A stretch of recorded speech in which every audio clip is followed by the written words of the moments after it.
Menteri Agraria dan Tata Ruang Kepala Badan Pertanahan Nasional untuk menyerahkan sertifikat kepada para penerima didampingi oleh staf ahli menteri.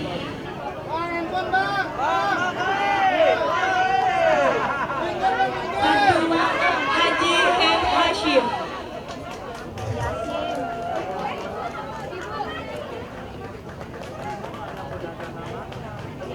Dua, Haji M. Syarullah yang diwakilkan oleh salah satu ahli waris.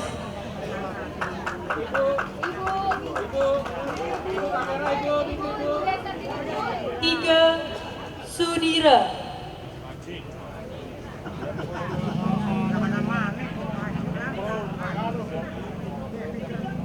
Empat, Cariman.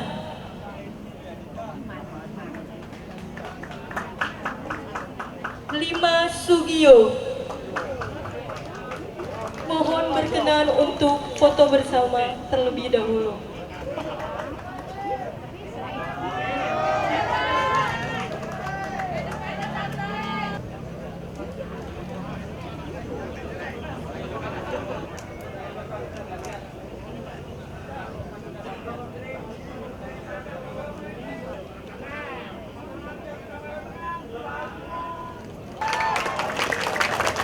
Kepada Bapak Menteri dimohon untuk tetap berada di atas panggung, duduk masing-masing.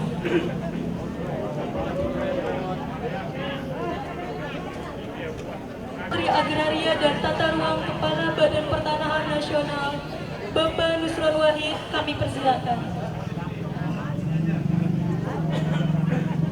Ini kan mana-mana Pak, Pak Kanwil mana Pak Kanwil? Apa ini? Jadi gini, ini sejarahnya dulu tanah ini kan tanah kawasan pelabuhan ikan, punyanya Pemprov HPL-nya, diokupasi masyarakat bertahun-tahun, sudah berpuluh-puluh tahun, mungkin dari tahun 70-an ya, dari tahun 70-an ditempatin, nggak punya alas hak sertifikat, udah berjuang lama. Nah kebetulan tadi bapak-bapak tokohnya ada Pak Mokhtar, Pak RW tadi itu berjuang meyakinkan Pak Gubernur sama Pemprov, Pak Heru Budi waktu itu Pak PJ, sehingga Pak Heru Budi memberikan hak ini, udah HPL-nya ini tetap tanah punya Pemda tapi boleh diterbitkan HGB di atas HPL. Ini sama statusnya kayak tanah di atas reklamasi. Jadi reklamasi itu HGB di atas HPL. Untuk apa? Supaya orang-orang yang tinggal di sini ini punya kepastian bahwa dia punya hak atas tanah. Meskipun tidak memiliki, tapi bisa mempunyai dengan punya legal standing yang kuat. Karena kalau HGB itu kan bisa 30 tahun, bisa diperpanjang lagi 20 tahun, bisa diperbarui 30 tahun, sehingga bisa menempati di sini 80 tahun. Itu udah hampir sama kayak SHM. Dan bisa dijual belikan juga, bisa jadi hak tanggungan juga. Ya kan, cuma waktu dibatasi hanya waktu 80 tahun. Lah 80 tahun nanti ke depan bagaimana? Ya tinggal nanti anaknya atau siapa boleh mengajukan lagi, tapi tergantung dengan pemegang HPL, yaitu Pemprov Gubernur pada masa itu nanti gitu loh kira-kira. Oke? Apalagi? Yang dihuni masyarakat ada berapa hektar Pak? Hampir semua. Hampir semua diduduki, bahkan sampai jalan-jalannya didudukin. Ini kawasan padat Mbak, masalah Mbak.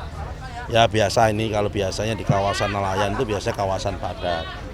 Dulunya kan mungkin beliau jual ikan, ngambil ikan atau apa, asal menempati, lama-lama kan menjadi, ya ini menjadi pembelajaran juga kepada Pemprov kalau punya aset supaya nggak diokupasi masyarakat, juga sebaiknya dirawat, digunakan apa untuk taman atau digunakan untuk rusun atau apa gitu, sehingga tidak diokupasi masyarakat.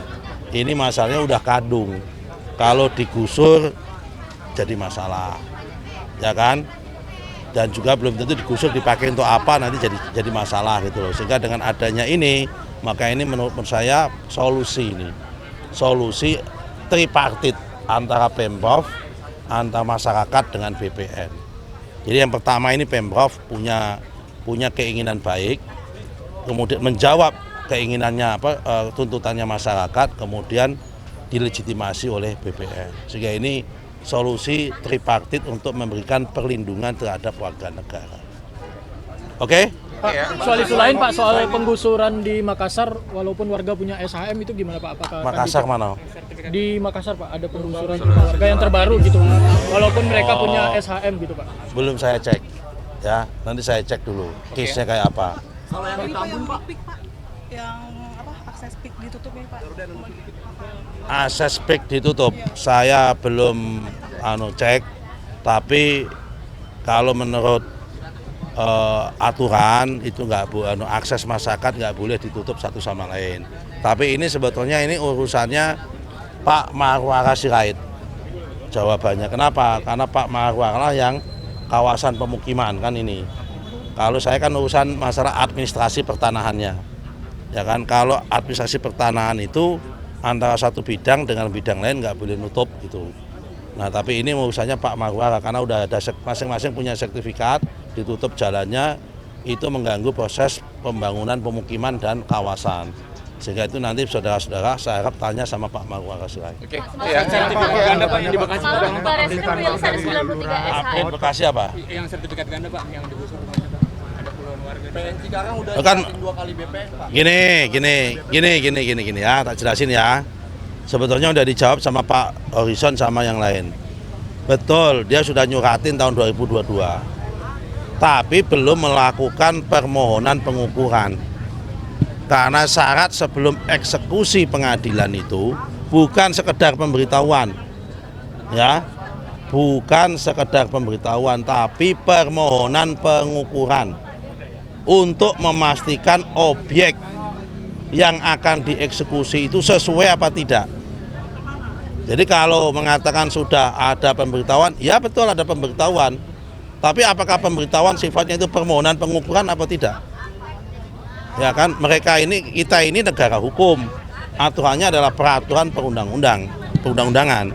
Nah, aturannya PP 18 tahun 2021 itu sebelum ada penggusuran, eksekusi pengadilan harus terlebih dahulu pengadilan mengajukan permohonan pengukuran. Itu pertama. Yang kedua, amar keputusan pengadilannya itu tidak mengatakan supaya sertifikatnya dibatalkan. Jadi sebelum melakukan eksekusi itu harusnya terlebih dahulu melakukan proses permohonan kepada pengadilan untuk membatalkan sertifikat yang sebelumnya. Yang dibatalkan adalah AJB-nya dalam keputusan pengadilannya itu, MA-nya itu. AJB-nya memang nggak sah, tapi karena udah kadung terbit sertifikat yang ini usianya lebih di atas 5 tahun, maka harus dilanjutkan berdasarkan perintah pengadilan ini, keputusan MA itu, dia mengajukan lagi ke Petun untuk perintah kepada BPN membatalkan sertifikat. Setelah itu baru eksekusi pengadilan. Ya, oke.